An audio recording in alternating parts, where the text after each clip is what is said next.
sorry, the number you have dialed is not in service at this time. The number you have dialed has been changed. The new number is... Please note, the new number is...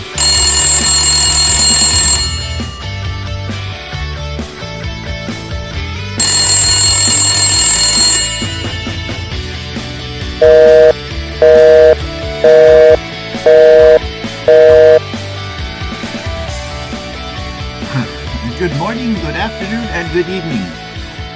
This is Scribbler of Corporate Fiction, and you're watching BTC-TV Channel 13. Okay, now, you want to hear something really funny, is that I just did this, and when I downloaded it, it came up blank. It was like recording, timing, doing everything. It just came up blank, so now I have to start all over again. And read it to you. This is Where the Night Hides Its Shadow. And this is also, I think it might be the 5th, well, it's a chapter 5. It might be the 5th reading, I don't know. Maybe 6. I'm lost. Anyways, I'm going to have to start it right now, I think. And I'm sorry I'm late, but, you know, the weekend was a bit of a, what's that word we're looking for? Shit show. As they always are. Even with the wife working. The wife had to work 7 days this week. Wonderful. Today's her only day off. And so she's gone for a pedicure. And I get to do my reading. That was the deal. And not that I sent her for a pedicure. She was going to get one anyway. She wanted me to go with her. I said, no, I got to do a reading. Sorry. And she accepted it, but I don't know. Anyways, I'm going to start reading, and we're going to start right about now. The Higgins boat had seen more action than most of the Marines climbing into it. It floated like a dark shadow against the backdrop of endless stars that looked like a celestial painting swimming in the night. As he looked at the boat, he could see it had been strafed by bullets more than once, and Emerson Dunn felt a sense of relief at the reality of finally going into battle. He knew he probably wasn't right in the head to think that way. There was something a little off about a man who enjoyed killing, he knew. He'd heard it from others, about others. Did that mean he was one of the others now? He was a survivor, he told himself. He wasn't afraid of dying, and if the idea of going into battle excited him, there was nothing wrong with that. The Marines needed a few more men like himself, men who would kill on command.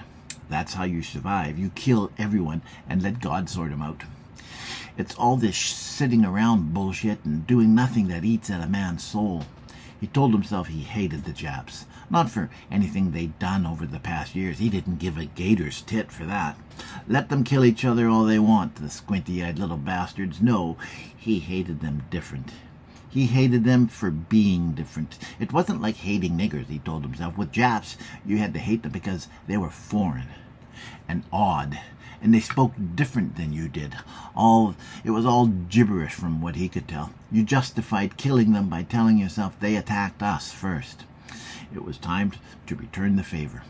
As if Pearl hadn't been bad enough, he thought. The latest scuttlebutt was what the Japs had done when they sacked Shanghai, which was somewhere in China. And there were stories coming out of Mongolia, wherever the fuck that was, and Nanking something or other. They were stories so outrageous they were downright inspirational. Nobody really knew if the stories they told were true, and why wouldn't they be, he thought. He'd heard rumors of raping and pillaging, downright medieval, he told himself. They deserve everything they got coming to them, but it's not like I wouldn't have done the same.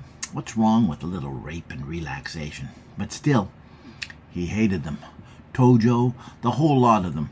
They deserved to be wiped out for everything they'd done, sure. But aside from that, as far as he was concerned, there was the memory of looking out at what was left of Pearl when they'd shipped out.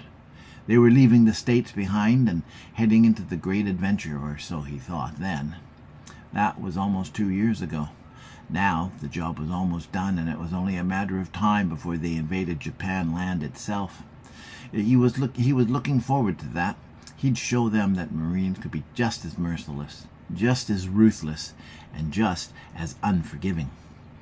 I'll finally find out if those geishas really do have sideways snatches. He could hear someone gagging off to his left with the unmistakable sound of retching and the stench of puke almost making him gag. He told himself not to listen, but listening to a man getting sick before going into battle wasn't something he expected he'd ever get used to. It was all he could do not to throw up himself. He also heard a man sometimes emptied his bowels before he died, and getting gut shot was probably the worst pain you could imagine. He told himself to stop thinking like that. It wasn't as if they were expecting a lot of resistance, but everyone knew the Japs would fight to the last man and never surrender. They said there was no honor in surrender, and he could believe that. It was the reason they were suicidal, death before dishonor and all that rot, he thought, rather ironically.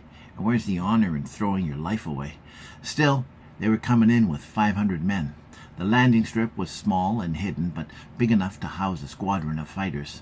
From what little intel they had, he supposed there were no more than 50 men. 60 would be a generous count. The sea was calm and the moon was on the rise. The island was a dark husk on the horizon, its twin peaks standing up like bookends in the darkness. They'd studied the topography of the island from the civvies that fled when the Japs first arrived. And how reliable were they, he wondered. You couldn't count on natives or anything. They were all lazy and shiftless and would more than likely sell their own families to make a buck. He was almost certain of it. They weren't any different from the beaners and niggers back home, he told himself. Home was Gaines, Mississippi, a small, dust-ridden clapboard town of 200 that was stifling hot in the summer and mild in the winter. It was the sort of town one would call sleepy. There was little to do and less to see. The town survived off the cotton fields that were owned by the same 5 families that had been there since before the Civil War. His family had not been one of the 5. His family had a history of sharecropping. Leaving Gaines had been the single best thing he'd ever done in his life. It wasn't as if he would be going off to college, he told himself, not with a war going on. He'd enlisted the day after the Japs bombed Pearl. At 22, he was the old man of the group. Most of the older guys, he knew, had been shipped off home with various wounds. Some had been draped in flags and dropped into the ocean. That was the thing about being in a war, he told himself. Tomorrow might never come. Live for the day, that's what I say. He dared to look over the small wall of the boat, the island with a dark shadow on the horizon. They knew they were coming, he thought, as he fell back against the wall, taking a deep breath and telling himself he was a fool for taking chances. It only takes one lucky shot, Haggard had said to him. And he was right, he told himself. Haggard had been a corporal, not a very good one as far as Dunn was concerned. The sergeant moved up towards the front of the boat, offering words of encouragement, reminding them that there were still civilians on the island. Dunn let himself drift towards the back of the boat. Only a fool would want to be the first one out. At least this way, he'd be able to hide from the others and maybe reach the beach. His only hope was that the boat was close enough to the beach that they'd have solid ground once they stepped out. Wearing a 60-pound rucksack on your back was hard enough, but slogging through 5 feet of water while someone was shooting at you? Not his idea of a good landing. He could feel the ground rise up underneath the boat and felt the shudder as the bow ramp slammed down onto the beach. This was the moment they would be most vulnerable, he knew. "Grab your packs," the sergeant called out, "and let's move out." Dunn was scanning the landing site, looking for a place he could find cover if everything went south in the next 30 seconds. If I were a Jap, I'd wait until we were in the water, no matter how deep, and then open fire. It didn't take even 30 seconds. "Get out! Get out! Get out!" the midshipman screamed as he started to crank the winch, lifting the raft back into place. Dunn found himself running, feeling the adrenaline pick up as he leaped out into the darkness, hoping he'd find water instead of sand. He could see the boat backing off the beach as he landed on the sand. The weight of the pack came crashing down on him as he rolled twice to the left, found his footing, and scrambling, made his way to the jungle. He looked back. The boat's ramp was halfway up before the boat turned, the force of its forward momentum into the waves pushing the door back into place. The sergeant would want to set up a beachhead, but where? "Hit the tree line! Get cover!" There was a machine gun nest off to the right. It was strafing the beach blindly. The night offered enough cover so that anyone who got shot, well, that was just bad luck as far as Dunn could see. Suddenly, the lights on the airstrip came on, and he could see a dozen Marines exposed and in the open. The machine gun opened fire. "Someone get me that gun!" the sergeant screamed into the night. Dunn quickly stood up on one knee and shot at 4 of the lights. The beach was dark, but it was only a moment before the island's large spotlights crisscrossed the beach. He dropped down and crawled forward through the long jungle grass, counting in his head as he did. When he reached 20, he stopped. He pushed the grass aside, looking for a clearing where he might get a better line of sight. The machine gun opened fire again. He dropped down and crawled through the long grass. He was closer than he knew he could have come if they were in the light of day. He moved ahead, slowly. He took one of the grenades off his belt and slid the pack off his back. He moved ahead again. There was a pause. Reloading, he told himself. He stood up on one knee and tossed a grenade like a kid throwing a baseball. He'd pulled the pin, released the spoon, and let it cook off for 2 seconds before throwing it. The grenade exploded just before it landed. Maximum damage, minimal effort, he said to himself, and rolled to his left in case anyone had survived and decided to strafe the grass where he was laying. He reached out and grabbed the pack, dragging it with him. It wouldn't do to lose all his rations. There was no telling how long they'd be here, but he was thinking it would be longer than 3 days. He found an outcrop of rocks and trees and threw the sack down as he checked his weapon. It wouldn't do him any good to find out the gun was jammed full of sand. He looked to his left. There was movement. He ducked down and crawled to the other side of the rocks. He saw an officer.